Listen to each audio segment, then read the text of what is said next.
এইটো আমাৰ বিশিষ্ট ব্যৱসায়ী অনিৰ্বাণ দাসে নিৰ্মাণ কৰাৰ কাৰণে ব্যৱস্থা গ্ৰহণ কৰিছে আৰু ইয়াতে বহু ধৰণৰ ভক্তপ্ৰাণ ৰাইজ আহি বিভিন্ন ধৰণৰ ব্যৱস্থা গ্ৰহণ কৰা আমি দেখিছোঁ।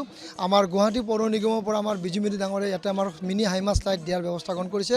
শৌচালয় আমি ইয়াতে দিয়াৰ ব্যৱস্থা গ্ৰহণ কৰিছোঁ আৰু আগন্তুক দিনত গুৱাহাটী পৌৰ নিগমৰ পৰা বিভিন্ন ধৰণৰ আঁচনিৰে আমি এই মন্দিৰটো খুব ভালকৈ নিৰ্মাণ কৰাৰ ক্ষেত্ৰত বিজুমতি ডাঙৰীয়াৰ নেতৃত্বত আমি এইখিনি কাম কৰাৰ কাৰণে আমি আশা কৰিছোঁ আৰু সমূহ ভক্তপ্ৰাণ ৰাইজক আমি আহ্বান জনাইছোঁ, এনেধৰণৰ মন্দিৰত যদি আমি সকলো যদি মুক্ত হস্তে দান কৰি যদি কাম কৰিব পৰা যায় সকলোৰে মনোকামনা পূৰ্ণ হ'ব। হয়, এই গণেশ মন্দিৰৰ মাহাত্য আছে।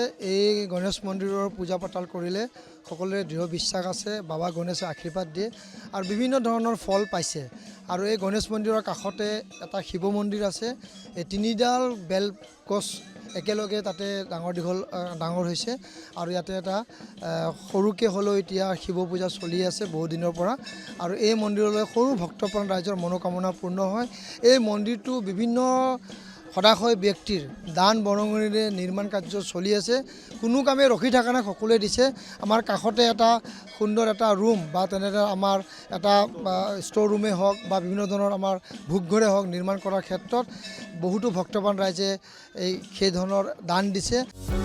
যিকোনো খবৰৰ বাবে যোগাযোগ কৰক আমাৰ এই নম্বৰত 9181 307 221।